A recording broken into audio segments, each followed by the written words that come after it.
എല്ലാവർക്കും ഉണ്ടാക്കാൻ അറിയുന്ന ഒരു ഐറ്റം ആയിരിക്കും അല്ലേ ഈ ഉന്നക്കായ എന്ന് പറയുന്നത്. അപ്പോൾ അത് ഭയങ്കര സോഫ്റ്റ് ആയിരിക്കും അല്ലേ. നമുക്കൊന്ന് ക്രിസ്പി ആയിട്ട് ഉണ്ടാക്കി നോക്കിയാലോ. അപ്പോൾ അതിനായിട്ട് നമുക്കിവിടെ വേണ്ടത് നേന്ത്രപ്പഴമാണ്. ഈ പഴം എടുക്കുമ്പോൾ നമ്മൾ നോക്കണം കേട്ടോ, വല്ലാണ്ട് പഴുത്തും പോകാൻ പാടില്ല, എന്നാൽ തീരെ പഴുക്കാതിരിക്കാനും പാടില്ല. അപ്പം അങ്ങനത്തെ പഴം എടുത്തിട്ട് നമ്മൾ കഷ്ണങ്ങളാക്കിയിട്ട് ഇതേപോലെ ആവിയേറ്റിയെടുക്കാം, ഒന്ന് വേവിച്ചെടുക്കാം. വേവിക്കാൻ വെക്കുമ്പോൾ ഈ ക്യാരറ്റ് ഉണ്ടായിരുന്നില്ല, അത് നമ്മളുടെ കുഞ്ഞു ആവണ്ടല്ലോ, മൂപ്പർക്ക് വേണ്ടിയിട്ട് നമ്മൾ വേവിച്ചിട്ട് ഉടച്ചു കൊടുക്കാമെന്ന് വിചാരിച്ചിട്ട് ഞാൻ ഈ പഴത്തിൻ്റെ കൂടെ ഇട്ടതാണ്. മൂപ്പരെ കുറിച്ച് പറഞ്ഞത് ഇഷ്ടമായില്ലാന്ന് തോന്നുന്നു, അതാ സൗണ്ട് ഉണ്ടാക്കി. അത് പോട്ടെ, അത് നോക്കണ്ട. അപ്പോൾ നമുക്കിനി ഒരു പാനിലേക്ക് നെയ്യ് ഒഴിച്ചിട്ട് നമുക്ക് 1 കപ്പ് തേങ്ങ ഒന്ന് വറുത്തെടുക്കാം. വല്ലാണ്ട് ബ്രൗൺ ആവുന്ന വരെ ഒന്നും വറുക്കൊന്നും വേണ്ട. ഈ നെയ്യിൻ്റെ ഒരു സ്മെല്ല് നമ്മളുടെ ഫില്ലിങ്സിന് ഉണ്ടാവണം. അപ്പോൾ ആ ഒരു രീതിയിൽ ചെറുതായിട്ടൊന്ന് വറുത്തെടുത്താൽ മതി. പിന്നെ നമുക്ക് വേണ്ടത് ഒരു 4-5 ടേബിൾ സ്പൂൺ പഞ്ചസാര കേട്ടോ. അതും കൂടി ഇട്ടിട്ട് ഒന്നും കൂടി ഒന്ന് ചൂടാക്കിയെടുക്കാം. അപ്പോഴത്തേക്കും നമുക്ക് എന്താക്കുക, നമ്മുടെ ഏലക്കായ ഒന്ന് പൊടിച്ചെടുക്കുക.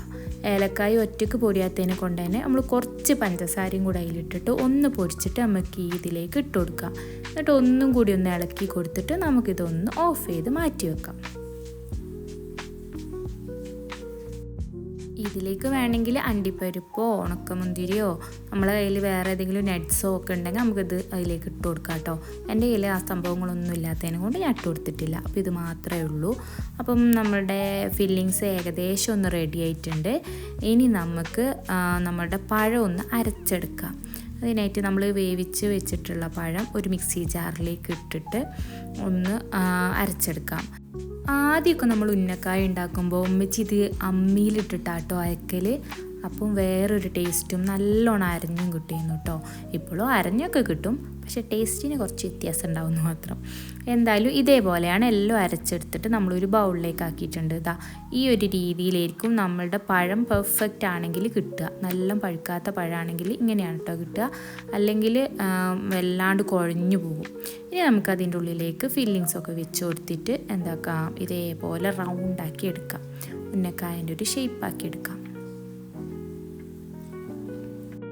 കയ്യിൽ കുറച്ച് ഓയിലോ എണ്ണയോ എന്തെങ്കിലും ഒന്നും തടവാൻ മറന്നു പോകരുത് കേട്ടോ, ഇല്ലെങ്കിൽ നമ്മുടെ കയ്യിൽ ഒട്ടി പിടിക്കും. അപ്പോൾ പിന്നെ ഈ ഒരു ഷേപ്പ് കിട്ടൂല. അപ്പോൾ കുറച്ച് ഓയിൽ എന്തെങ്കിലും ആക്കിയിട്ട് ഇതേപോലെ ഷേപ്പ് ആക്കിയെടുക്കാം. അങ്ങനെ നമുക്കതെല്ലാം അങ്ങനെ ആക്കിയെടുക്കാം കേട്ടോ.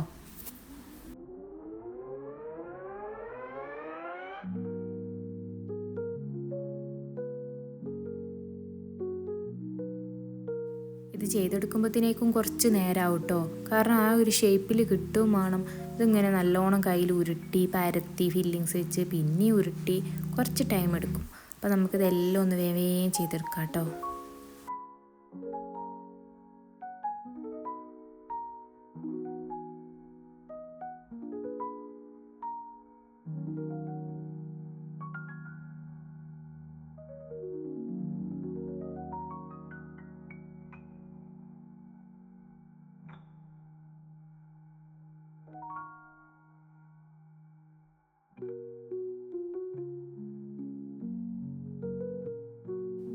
അങ്ങനെ കുറച്ച് നേരത്തെ കഷ്ടപ്പാടിനൊടുവിൽ നമ്മളതെല്ലാം അതേപോലെ ആക്കിയെടുത്തിട്ടുണ്ട്.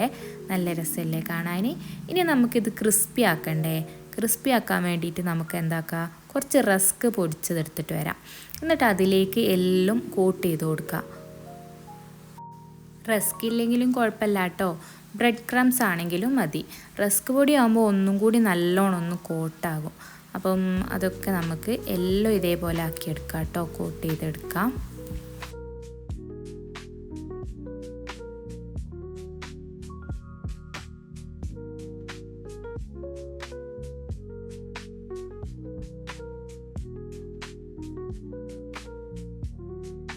അപ്പോൾ നമ്മളെല്ലാം ഇതേപോലെ കോട്ട് ചെയ്തെടുത്തിട്ടുണ്ട്.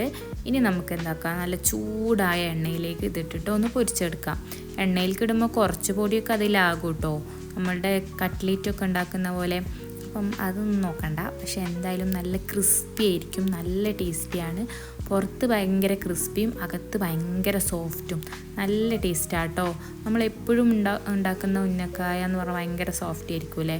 ഇതെന്ന് പറഞ്ഞാൽ കുറച്ച് ക്രിസ്പിയും കുറച്ച് സോഫ്റ്റും ആയിരിക്കും. അപ്പോൾ എന്തായാലും ഒരു പ്രാവശ്യമെങ്കിലും ഉന്നക്കായ ഉണ്ടാക്കുമ്പോൾ ഇതേപോലെ ഒന്ന് ഉണ്ടാക്കി നോക്കണേ, നല്ല ടേസ്റ്റാണ് കേട്ടോ.